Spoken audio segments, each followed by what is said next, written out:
14 లక్షల కోట్ల రూపాయల మోడీ ప్రభుత్వం కార్పొరేట్ వ్యక్తులకు దోచిపెట్టాడా? కాంగ్రెస్ కమ్యూనిస్టు పార్టీలు చేస్తున్న విష ప్రచారంలో నిజమెంత? బీజేపీ నాయకులు చెప్పలేని విషయాలు అద్భుతంగా వివరించిన జయప్రకాష్ నారాయణ, ఎక్స్ఐఏఎస్ ఆఫీసర్. దక్షిణాదిన దాని ప్రభావం మనకు కనిపించవచ్చు. ఎందుకంటే దక్షిణాదిన అప్పటికే సంక్షేమాన్ని ఏ పార్టీలు ప్రభుత్వంలోనో కూడా బాగా సమర్థంగా అమలు చేయడం మొదలెట్టారు 20-30 ఏళ్ళ నుంచి. ఉత్తరాదిన కొత్తది, కానీ ప్రధానంగా అభివృద్ధికి పెద్దపీట వేశారు. గత 10 ఏళ్లుగా వచ్చిన మౌలిక సదుపాయాలు మీరు ఏ రంగంలో చూసినా కూడా దేశ చరిత్రలో ఏనాడు జరగలేదు. ఆర్థిక అభివృద్ధి, మౌలిక సదుపాయాలు, ఆర్థిక క్రమశిక్షణ, పొదుపరితనము, పెట్టుబడుల ప్రోత్సాహము, ఉపాధి కల్పన, ఖచ్చితంగా దానికి ఒక వ్యూహం అన్నది. కొన్ని పొరపాట్లు జరుగుతున్నాయి. కాంగ్రెస్ పార్టీ సంక్షేమము వాళ్ళని దింపేయాల. ఏ కాంగ్రెస్ అయితే ఆర్థిక సంస్కరణ శ్రీకారం చుట్టిందో ఇవాళ దాన్ని పక్కన పెట్టేసింది. దాని గురించి పెద్ద మాట కూడా ఊసెత్తట్లా. మనం పేద సమాజంలో సంపద పెంచకుండా పంపిణీ మీద దృష్టి పెడితే పేదరికాన్ని పంచుతాం. ప్రపంచం అంతా మనం చూసాం. ఉత్తర కొరియాలో చూసాం, దక్షిణ కొరియా చూసాం, తేడా ఏంటో చూసాం మనం. లేకపోతే తూర్పు జర్మనీ చూసాం, పశ్చిమ జర్మనీ చూసాం, తేడా ఏంటో చూసాం మనం. మావో సేటింగ్ కాలంలో చైనా చూసాం, డెంగ్ సియాపింగ్ కాలంలో చైనా చూసాం. ఎక్కడ సంపద పెంపు మీద దృష్టి పెట్టలేదో అక్కడ పేదరికం కొనసాగుతుంది. ప్రజలు కష్టాలు కన్నీళ్ల పాలవుతారు. కాంగ్రెస్ పార్టీ ఆ ఎక్స్ట్రీమ్ స్టాండ్కి వెళ్ళిపోయింది దురదృష్టవశాత్తు. అది దేశానికి చాలా ప్రమాదకరం. రెండోది, పార్టీల మధ్య ఏకాభిప్రాయం లేదు. వాళ్ళని దించేయాలి, వాళ్ళు మాకు థ్రెట్గా ఉన్నారనే ఫీలింగ్ తప్పితే.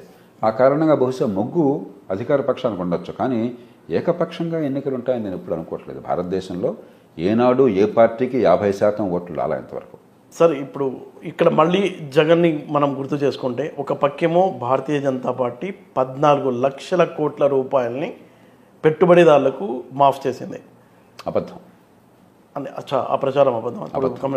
చాలా లూజ్గా మాట్లాడేస్తున్నాం. ఈ దేశంలో లక్షల కోట్ల చెల్ల పెంకులాగా మాట్లాడుతున్నాం. ఓకే, అంటే కంపేర్ చేస్తున్నారు కదా, వీళ్ళకి పనిచేసే సంక్షేమాన్ని ఇష్టం వచ్చినట్టు చేయడాన్ని, దాన్ని సమర్థించుకోవడం కోసం రకరకాల అబద్ధ బోధనలు చేస్తున్నారు.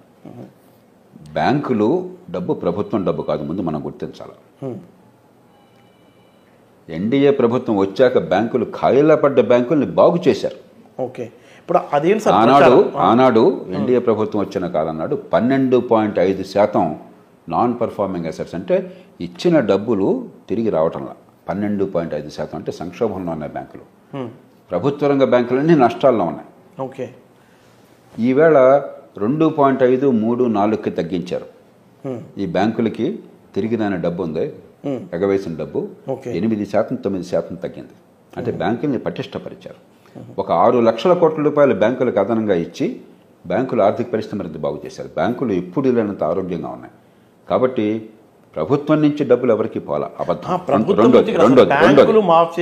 రెండోది, మనది ప్రపంచమంతా కూడా బ్యాంకింగ్ ద్వారా జరిగేటువంటిది ఒక పోటీ ఆర్థిక వ్యవస్థ.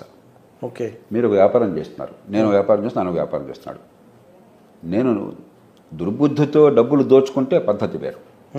నిజాయితీగా మీరు వ్యాపారం చేసినా కూడా అన్ని వ్యాపారాలు నగ్గం మార్కెట్లో. అది బిజినెస్లో సహజంగా ఉన్నట్టు సమస్య. పోటీ అంటే అర్థం అదే. గుత్తాధిపత్యం ఉండి గవర్నమెంట్ లైసెన్స్ రాజ్యం అంటే లైసెన్స్ లంచం ఇచ్చి తీసుకున్నాడు, గ్యారంటీగా లాభం వస్తుంది. అది కాదుగా దేశాన్ని బాగు చేసేది, నాశనం చేస్తుంది దేశాన్ని. ఈ దేశాన్ని నాశనం చేస్తుంది ఆ లైసెన్స్ రాజ్య వ్యవస్థ, ప్రభుత్వ గుత్తాధిపత్యం. అది ఎప్పుడైతే తీసేశారో పోటీ ప్రపంచంలో ఎవరు తట్టుకుంటారో మనం చెప్పలేము. అవును, మీరు నేను నలుగురు వ్యాపారం చేస్తుంటే ఎవరో ఒకళ్ళ వ్యాపారం ప్రజలకు నచ్చవచ్చు, మీ ఉత్పత్తి నచ్చవచ్చు, మీరు సమర్థంగా చేసి తక్కువ ఖరీదుకి అమ్మచ్చు, మీకు అమ్మే తీరు నచ్చవచ్చు ప్రజలకి. ఏ కారణం ఉన్నా కానీ మీ బ్రాండ్కి ఆకర్షణ వస్తుంది, నా బ్రాండ్కి ఆకర్షణ రాదు.